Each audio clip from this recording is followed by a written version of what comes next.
বলতে চাই 30 দিনের ভিতরে আপনারা জানেন দেশে একের পর এক ধর্ষণ হচ্ছে, কোন ঘটনার বিচার হচ্ছে না। যদিও বা আমাদের চাপে, জনতার চাপে কাউকে গ্রেফতার করতে হচ্ছে,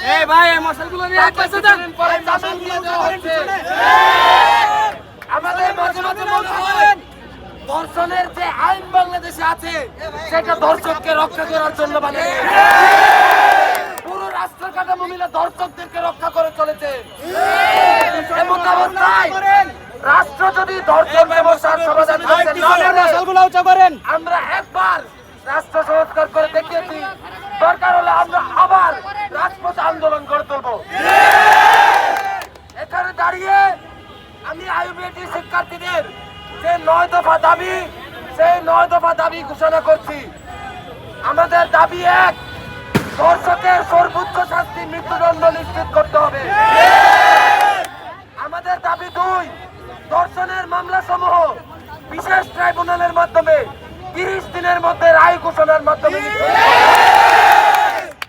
দাবি 3, আদালতে ভিকটিমকে হয়রানিমূলক এবং অপমানমূলক প্রশ্ন উত্তর করা যাবে না।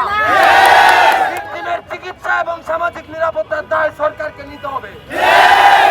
আমাদের দাবি 4, স্থানীয় সালিশ বা অন্যান্য উপায়ে ধর্ষণের বিচার করা হলে বা বিচারের চেষ্টা করা হলে এর সাথে জড়িত সকলকে গ্রেফতার করে শাস্তি নিশ্চিত করতে হবে। আমাদের দাবি 5, রায় ঘোষণার পর দ্রুততম সময়ের মধ্যে শাস্তি কার্যকর করতে হবে। এক্ষেত্রে কোনো টাল বাহানা চলবে না। 6, ধর্ষণের সহযোগীদের ধর্ষক বিবেচনা করে একই আইনের অধীনে শাস্তি নিশ্চিত করতে হবে। 7, ধর্ষণের চেষ্টা অথবা এরূপ ঘটনাকে ধর্ষণ আইনের অধীনে বিবেচনা করে বিচার কার্য পরিচালনা করতে হবে এবং একই আইনে শাস্তি নিশ্চিত করতে হবে। আমাদের দাবি 8, ইফতিজি ও সাইবার হ্যারাসমেন্ট আইনকে আরো শক্তিশালী করে তুলতে হবে এবং যথাযথ প্রয়োগ নিশ্চিত করতে হবে। আমাদের সর্বশেষ দাবি, মিথ্যা ধর্ষণ মামলা প্রমাণিত হলে অভিযোগকারীর বিরুদ্ধে মামলা রুজু করতে হবে এবং শাস্তি নিশ্চিত করতে হবে।